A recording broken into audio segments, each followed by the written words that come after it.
Jesus Christ. Magandang gabi po sa mga nakikinig at dumadalo ng ating misa sa kanilang mga tahanan. May bagyo dito sa Manila. The weather is not good. That is why the church looks strange. Tatlo lamang po kaming naririto sa loob ng simbahan. Wala ni isang tao sa aming harapan ang nagsisimba.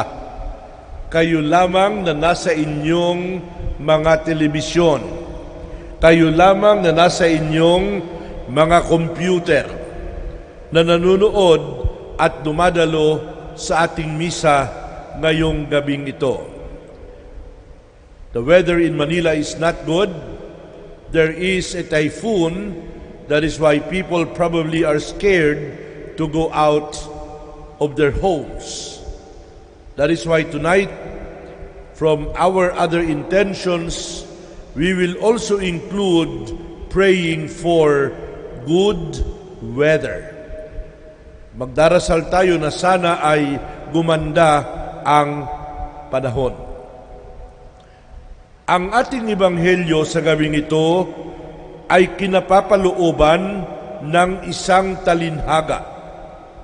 The parable of the watchful servants. Right away, I'd like to tell you that there are two possible meanings as far as this parable is concerned. The first meaning is that this parable, this gospel reading, refers to the second coming of Christ. Ito ay tungkol sa ikalawang pagbabalik ng ating Panginoon. Second coming of Christ at the end of time, on Judgment Day, the circumstances of which hindi natin alam. We do not know when the Lord will come. We do not know how the Lord will come. And we do not know where the Lord will come. The only certain thing is the Lord is coming. That is why the first meaning of the gospel is it refers to the second coming of Christ. Yung tinatawag sa theology na parousia. The general judgment will be rendered when Christ comes back again to render judgment on this earth. That is the general judgment. But there is a second meaning to our gospel reading for today. It also speaks about particular judgment. It also tells us that God may come, may enter into our life. We do not know when our personal death will take place, but we have to be prepared to meet our Savior anytime.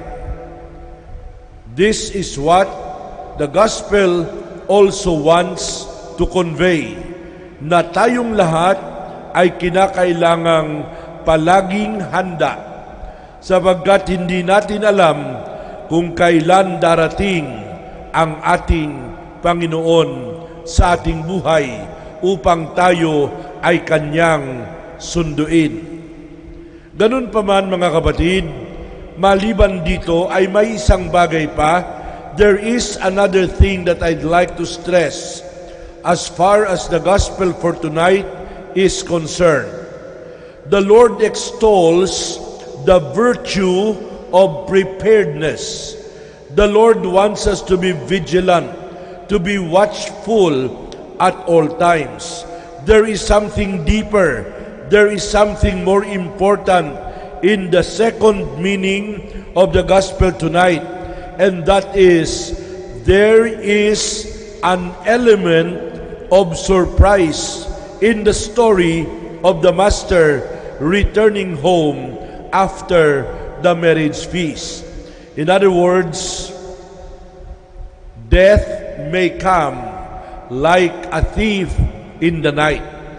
Ang kamatayan ay hindi natin alam at hindi natin tiyak kung kailan darating sa ating buhay.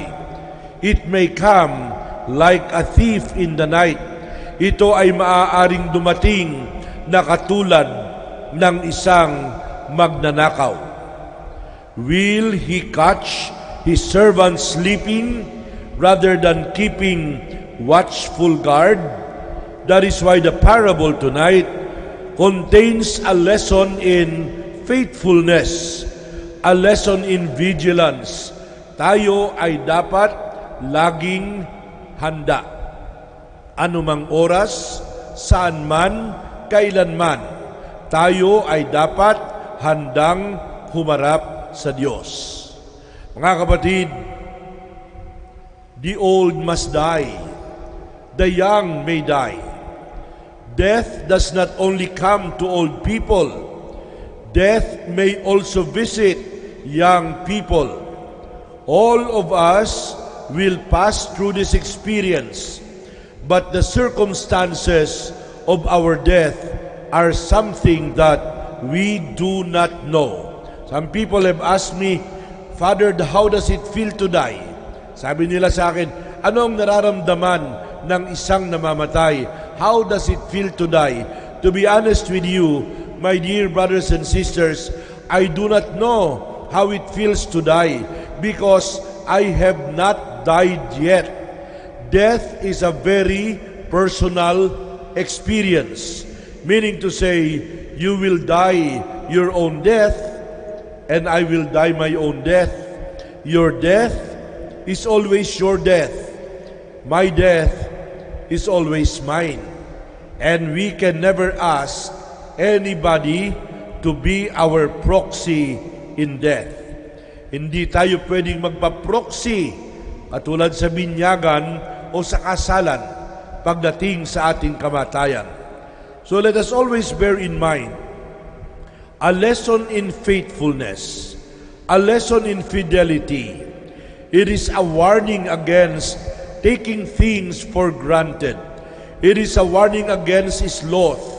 It is a warning against not giving importance to our relationship with God and to our relationship with one another. My dear brothers and sisters, we have to remain attentive and awake and vigilant because we do not know when the master of the house will come.